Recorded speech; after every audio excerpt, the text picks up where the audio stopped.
Chapter 6, The Venice Menace. Not bad, chuckled Mr. Whitehead as the rubber bone winner left the store with a Dalmatian puppy in his arms. Whichever one of you guys came up with the quiz, it was a stroke of genius. Ellen Louise cleared her throat carefully. Benji and Mark had elected her to suggest to their sponsor that his prizes might have been a little better. Well, we were kind of thinking that it would have been nicer if the prizes didn't seem like tricks to get people to buy pets. Mr. Whitehead shrugged. What tricks? That guy didn't have to buy a dog. He could have chewed on that bone himself. Oh, Zach, his wife chided. You're such a money grubber. That's the whole point of having a store, to grub money. It's because we make money that we can afford to do things like sponsoring radio shows. Oh, yes, Benji agreed instantly. And here it is, just a few hours after the show, and you've already sold a puppy. And 2 turtles, added the shopkeeper, rubbing his hands together with glee. I can hardly wait till next week's quiz. Next week? Repeated Ellen Louise.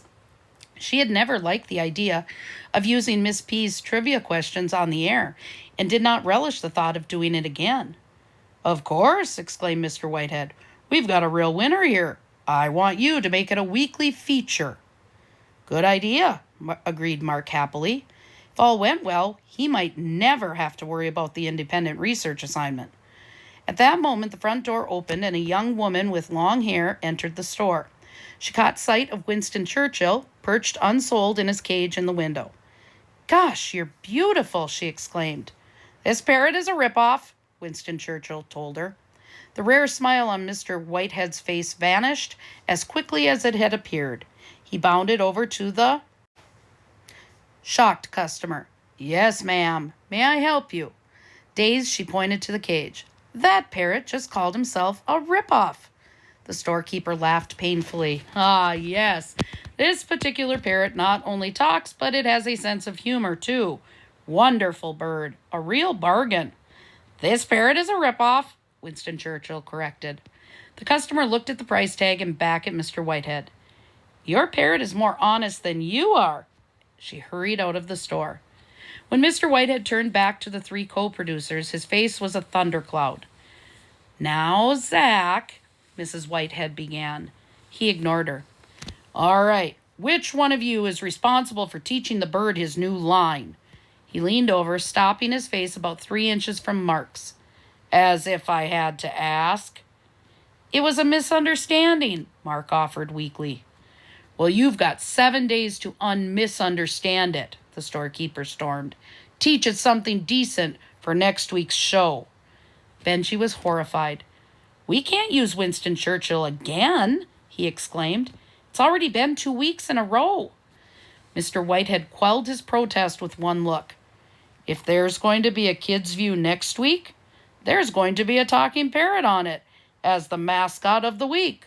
Understand? As the 3 left the store, Benji couldn't resist firing a dirty look at the orange and green bundle of feathers in the cage.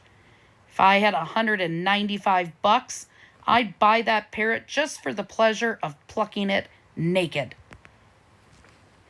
Hey, scaredy cats, came a voice from the pit, as the students of 5th grade seminar were settling into their seats after Monday morning recess.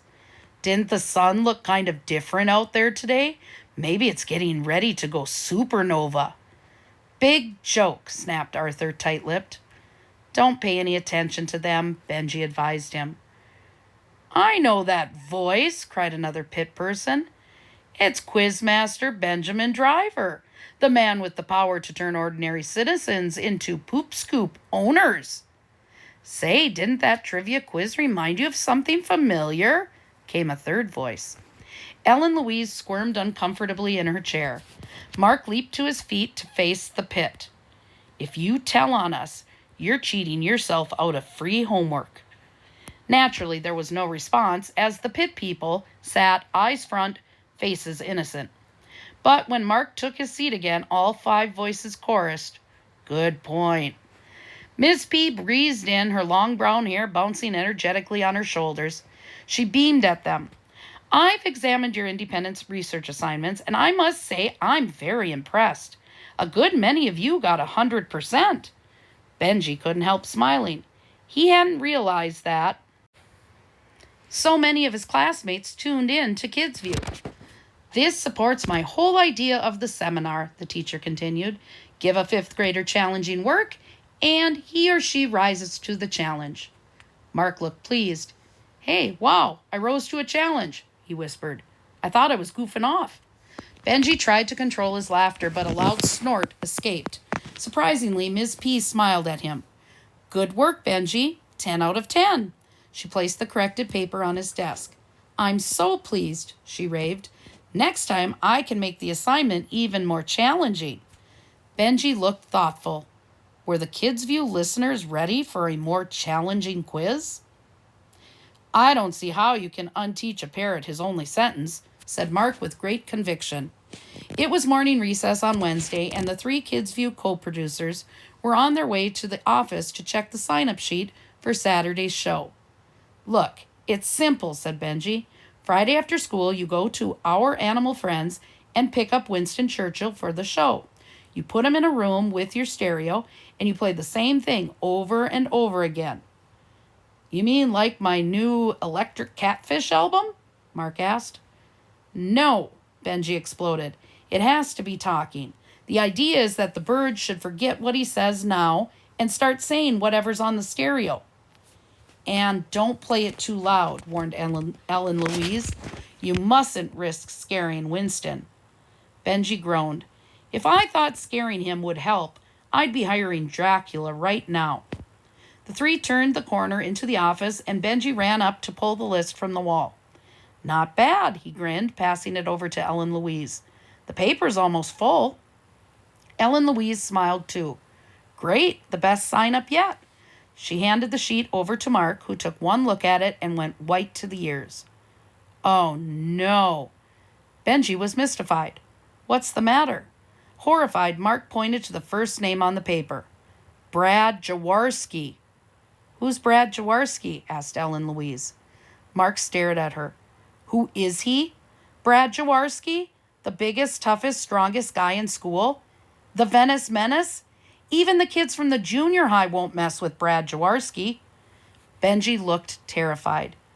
You mean that monster from the 6th grade who always wears that leather jacket with the skull and crossbones on the back? Yeah, him, said Mark. He's an animal. No, a dinosaur, like a Tyrannosaurus Rex, or an Allosaurus at least. They say he once punched a kid just to watch him bruise. Ellen Louise snorted in disgust. You guys are crazy. You're talking as if this Brad signed up for Kids View just so he could beat you up. What if I hit the wrong button in the control room while he's on the air and he comes out and pulverizes me? Protested Mark. Or what if Benji pronounces his name wrong when he introduces him? Yeah, said Benji fervently. He hadn't thought of it, but if the host was knocked unconscious by one of the guests during a broadcast, that would leave dead air. Give me that, scoffed Ellen Louise, snatching the list from Mark's hand. She smiled as she examined it. Look here, you babies. He's written a story, and he wants to read it on the air. Some Tyrannosaurus Rex. She's right, said Benji to Mark. What are you, crazy, Havermeyer? He signed up for our show. He should be afraid of us. Mark said nothing, but he was muttering under his breath as the 3 went out for recess. As they left the building, they noticed a group of 6th graders involved in a pickup football game in the playground. One boy caught a short pass and headed down the field at top speed, twisting and dodging the other players. Suddenly, a blur of black leather hit him like a freight train. There was an audible crunch, and the ball carrier pitched backward 5 feet to land in a heap on the ground. Mark gasped in horror at the eerie gray skull and crossbones on the black jacket. Brad Jaworski, he breathed. Tackle, declared Brad mildly, dusting off his hands on his tight faded jeans. Tackle, cried the boy on the grass. Mugging would be more like it. Brad looked threateningly down at him. Hey, take that back. It was just a joke, the down ball carrier said nervously. Nice tackle, Brad. Ellen Louise was trying to lead her awestruck co-producers off to the other side of the playground when a gruff voice bellowed, "Hey, you!" Heart sinking, Benji looked up. Brad Jaworski was jogging in their direction. It seemed that even the ground trembled at his approach. "What does he want with us?" asked Mark, his face pale. "Calm down," said Ellen Louise. "He probably just has a question about Kids View." Brad drew close, towering over them. He fixed his gaze on Benji. "You're Driver, right? From the show?" "Right," Benji squeaked. "And this is Ellen." "I just want to set the record straight," Brad interrupted. "I think your show is stupid, and the only reason I signed up to be on it was because my teacher made me. Got it?" Benji, who believed that airtime was precious, flushed red with anger. But before he could respond, Mark stammered, "Great, glad to know it. Thanks." Brad's eyes narrowed as he glazed at Mark. "Hey, you trying to be funny or something?" "No," cried Mark, shaking his head. "No, he added. "No." "Wait a minute," interjected Ellen Louise. "You're showing a real negative attitude here. If Kids View is so stupid, why don't you take your name off the sign-up sheet?" She looked up at Brad defiantly. Benji and Mark both closed their eyes and waited for the massacre. But unbelievably, Brad backed down a little. "Look," he said, "Mrs. Harris was bugging me to write a stupid story, so I wrote down any old thing just to get her off my case. Turns out she's so thrilled, she wants to put me on the radio. So don't go running around telling people I'm doing this because I want to. I've got no choice. Got it?"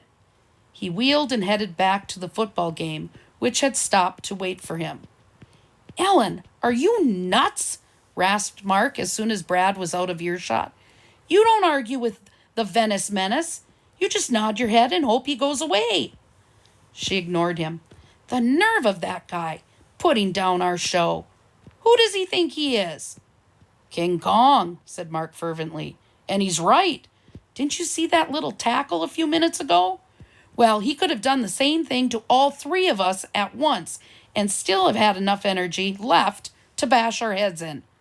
When we do the Kids View interviews this afternoon, let's count it that we've already met with Jaworski." "Good idea," agreed Benji faintly. "But we have to know what his story is going to be about," Ellen Louise protested, "so we can schedule it into the best spot for the overall tone of the show." Benji shrugged, even though he was very keen on tone. "What kind of stuff would a guy like that write? War stories? Horror stories?" "Maybe he writes from his own experience," suggested Ellen Louise. "Horror stories," Mark confirmed. Benji, Mark, and Ellen Louise were in Mr. Morenz's office conducting their weekly Kids View interviews. The teacher himself had to leave early to rush over to the bookstore because The Glass Caves of Nodrad had finally arrived from the publisher. No, you've got it all wrong," said Benji to a fourth grader in a black cape and high silk hat. "You see, you can't do magic tricks on the radio because no one can see what you're doing. They just listen." "But I can rip a dollar into 64 pieces and pull it whole out of your nose," the boy protested. "That's great," said Benji. "If we ever get a TV show, you'll be the first guy on it." "What if I pull a rabbit out of my hat? And I've got some card tricks that'll knock your socks off." Benji sighed. "Same thing, Irving. This is radio." Ellen Louise looked thoughtful. "Maybe he could do his tricks and you'd describe them to the listeners?" "That's ridiculous," exclaimed Benji. "You can't see it, folks, but Irving the Magnificent has just turned a stick of gum into the Empire State Building right here in the studio. Listen, Irving, I'd love to help you, but it's not going to work. Maybe next week with a different act, something with a little more, sound." Irving left with a swirl of his cape, and Mark barked out, "Next!" And there he was, taking up most of the doorway. Brad Jaworski. Brad!" Benji gasped. The Venice Menace glowered. Mrs. Harris said I had to come here and see you, so I'm seeing you. Now I'm going home." "No problem," babbled Mark. "I mean, if you want to stay, we'd love to have you. But if you want to leave, that's okay too. Stay, go, it doesn't matter." He fell silent under Brad's gaze. "You're nuts," Brad told Mark, and was gone. Jaworski. Aaron Driver looked up at her brother questioningly. Benji sighed. "Sorry to bore you, kid, but I've got to get this introduction down perfect. I don't want to have Brad Jaworski mad at me." He settled himself at the practice broadcast desk and paused. "I shouldn't have to worry like this. What can he do to me? I'm the host of the show." His face fell. "And he's the Venice Menace." "No practice?" his baby sister inquired. Benji looked up at the wall-sized poster of Eldridge Kestenbaum. "What would you do?" he asked the face of his radio idol. The poster stared down at him sternly. Mark always said that Eldridge Kestenbaum looked like he had just come from having 2 straight weeks of bad stomach cramps. Jaworski. "Okay, here we go. Good morning, babies and gentlemen." He smiled and winked at his sister. "Welcome back to Kids View. Next will be a reading by Senior Brad Jakovsky." He stopped short. That was just the kind of mistake he didn't dare make if he wanted to live to see 12. He looked in horror at his sister. "You're going to be an only child."